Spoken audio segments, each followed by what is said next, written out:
kuswaze bano basobola kugendako bazame kunyama uyaseka ngabaseka ayenelwana ku katono ya chikora no kati that's how they are stealing, by the way. This is how they are stealing. kati wachi ya kiteka ku ati kati olukusabula neno nga gokwata namba platinum yenamu umbe enamu iriwa byayo kiraba where we are heading in Uganda. This is how we are heading in Uganda. No, even there is why they sold 10 million shillings.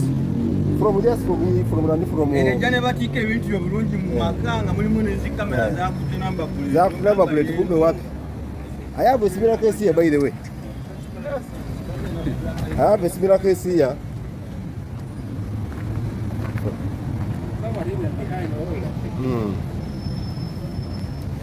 Even behind the same thing.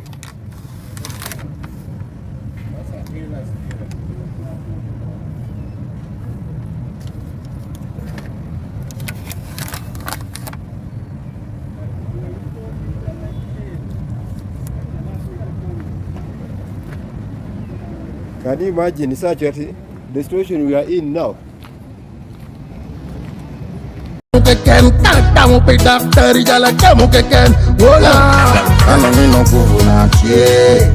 Canonino governante ba entomana ngeyonde governante ngeyonde governante ya kemonane o ya kemonane